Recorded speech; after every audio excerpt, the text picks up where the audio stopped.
Well, good morning. Good morning. This is Coffee with Carol. And today we're going to talk about mastering your emotions. I know this is like your favorite topic, right? Mastering your emotions, but feelings follow behavior.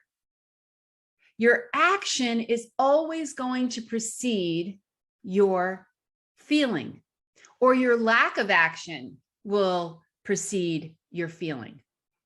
So, in order to change your feeling, you have to change your behavior. Let me give you an example. You have a thought, I want to start working out. I want to work out at least 3 times a week, and I'm going to start tomorrow. Great idea. And then tomorrow comes and you don't feel like exercising. So you decide, I'll start tomorrow. And you don't do it. But later on in the day, you're starting to feel kind of bad that you haven't gone to the gym and you said you were going to go and you didn't do it, right? So it becomes a vicious cycle because the next day when you wake up, you don't feel like going to the gym. So you don't do it.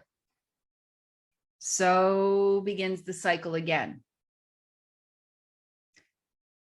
How are we going to manage that? What do we do? Well, instead of thinking thought, then feeling, then action, we need to change it to thought, action, feeling. We don't want to give ourselves time to think about it. I think about my husband. He gets up at 4 a.m. every single day to go to work. And he just gets up and he starts working on getting ready. He doesn't lay there in bed. He doesn't start thinking about the day. He doesn't look at his phone and mess with the alarm. He doesn't put the snooze on or anything like that. The alarm goes off. He gets up and he starts moving. He takes action before he starts to think about it.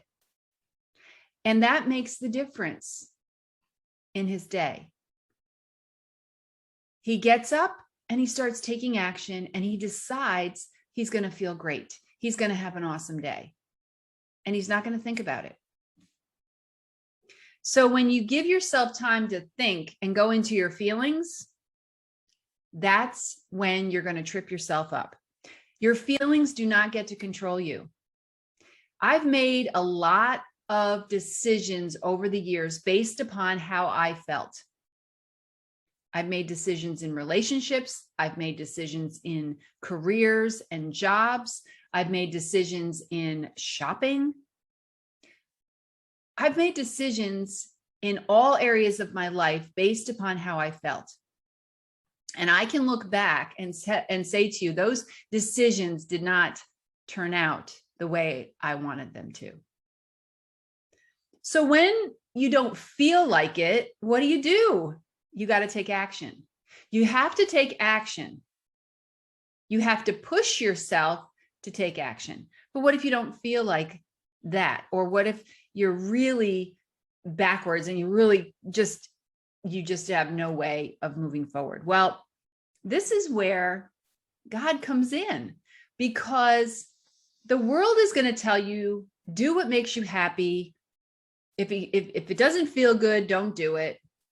You know, if you're not liking it, then don't do it. Right? That's what the world is going to tell you. And so that's what you have in the back of your mind. And that's what kind of propels you when you don't feel like doing something, right? So you need a conviction to move you in a different way.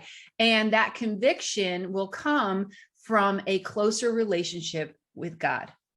Let me explain. When you make a decision, or you are going to not allow your feelings to control you, you're going to need somebody else. You're going to need to involve someone else in order to make this happen. You need an accountability partner. And God is the best accountability partner there is. Absolute best.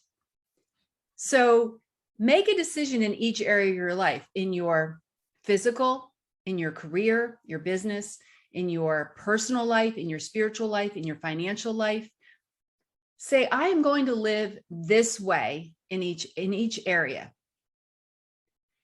We are called to be accountable, whether we feel like it or not. We are, as believers, to work on our relationship with God on a daily basis to become more like Christ. We're to remain obedient to the guidance of the Holy Spirit. God will ultimately hold us accountable for our willingness or lack of it to obey and live out his will in our lives. So when we're struggling with our feelings, we're struggling with ourself.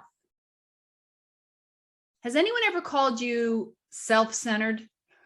I know I've been called self-centered before. Have you ever felt a little self-centered? Well, I want to tell you that you may not be this arrogant, high and mighty, self-centered person, but we are all self-centered.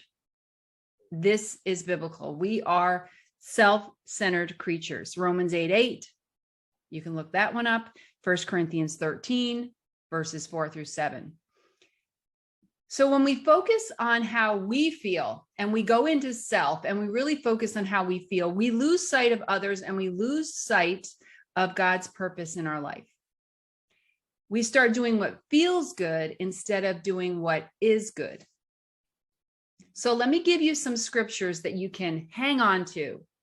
And I've put them in the comment section as well, in the description section as well, so that you can really go and look them up yourself. So for the physical, 1 Corinthians 6:19, we are called to take care of our bodies because it is a temple.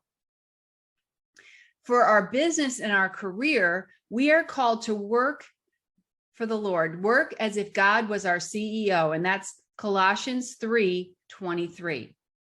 As far as our money goes, we are to see God as our provision. We are to see God as the one who holds it all. That's Genesis 9:3. For our spiritual, we are to meditate on the word day and night. We're to be obedient to the word.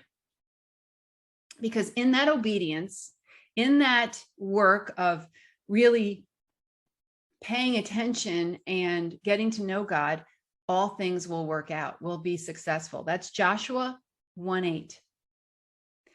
And in our personal lives, this is really the toughest one, but the most important. We're to renew our minds. We're to renew our minds, capturing every thought and bringing it into obedience to Christ. That means we're supposed to change out our thoughts and feelings and ideas for what God says. That's 2 Corinthians 10:5. So you want to capture your thoughts, you want to capture your feelings, you want to bring them into obedience and submission to God. Change out your thoughts and your feelings with what God says and speak that over your life. It's doable. It is absolutely doable. And if you need help, just ask God. He is more than willing to help you be accountable to that.